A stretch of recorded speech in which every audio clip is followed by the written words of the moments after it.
राज्यात पहिलं पाऊल पत्रकारितेचं जगावेगळं. नमस्कार लाईव्ह. आम्ही करणार आहोत पत्रकारिता सर्वसामान्यांसाठी, प्रत्येकाच्या सन्मानासाठी. आम्ही तुम्हाला मिळवून देणार आहोत तुमचे हक्क. आमचा लढा असणार आहे तुमच्या प्रत्येक वेदनेसाठी. नमस्कार live. WhatsApp, Facebook, Twitter, email यांच्या माध्यमातून तुम्हाला मिळणार आहे जगाची खबरबात. नमस्कार लाईव्ह, बातमी तुमच्याजवळ.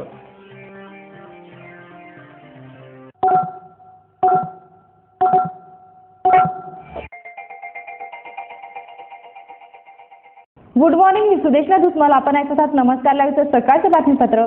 सुरुवातीला हेडलाईन. एप्रिल पूर्वी एलबीटी हद्दपार, महसूल मंत्र्याची घोषणा. नांदेडचे तापमान 12 डिग्री सेल्सिअस.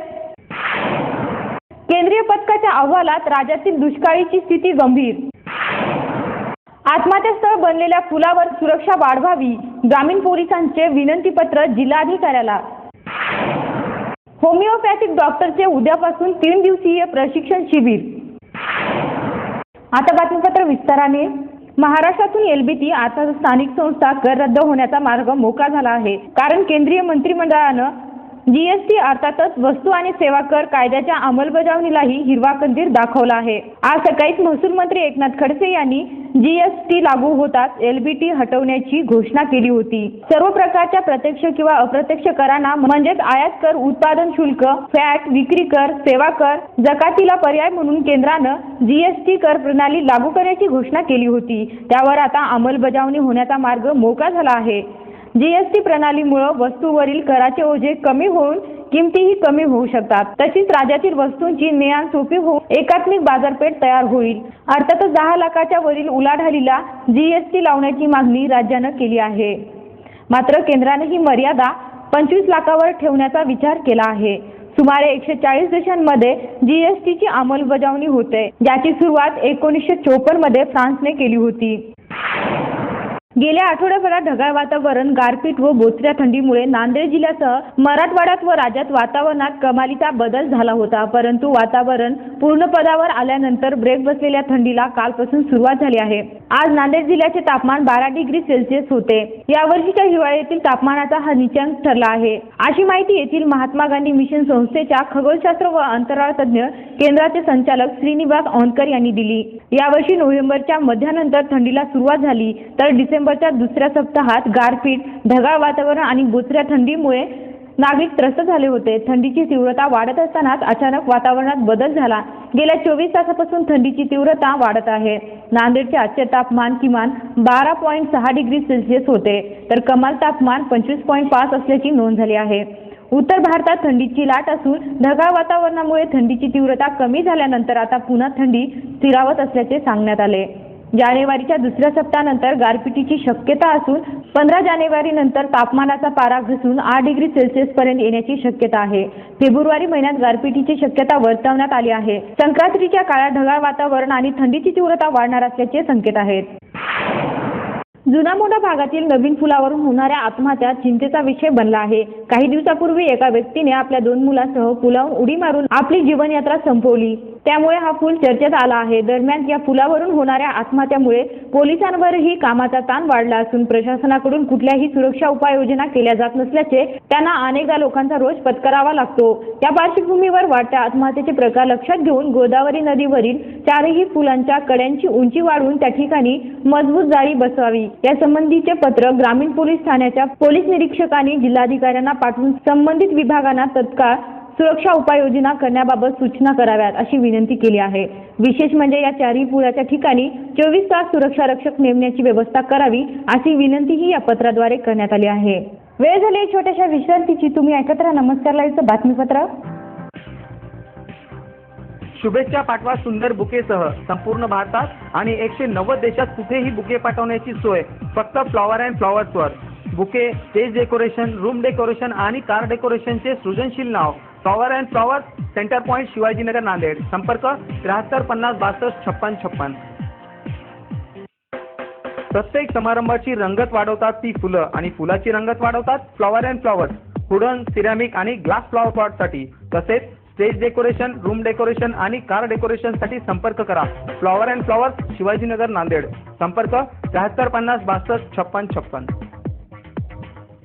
घर बांधकाम, हॉटेल, मॉल, महाविद्यालय, बंगलो तसेच रुग्णालय बांधकामासाठी लागणारे vitrified tiles, wall tiles, granite, Kadappa, sanitaries item तांडून मिळण्याचे एकमेव ठिकाण म्हणजे सारडा ग्रेनाइट्स अँड मार्बल. घराच्या सुशोभीकरणासाठी बाथरूम, टॉयलेट, पार्किंग, किचनवटा आदींची उभारणी मार्बल शिवाय होणार कशी? त्यासाठी संपर्क करा Sarda granites and marble, Vidyutnagar Nanded, तसेच गुंडेवार पेट्रोल पंपाजवळ आनंदनगर नांदेड. संपर्क 9423035035. विश्रांतीनंतर पुन्हा एकदा आपलं स्वागत. केंद्र सरकारमधील कृषी विभागाचे अतिरिक्त सचिव प्रवेश शर्मा यांच्या नेतृत्वाखाली केंद्रीय पथकाने गेले 2 दिवस राज्यातील दुष्काळग्रस्त भागाचा दौरा करून परिस्थितीचा आढावा घेतला.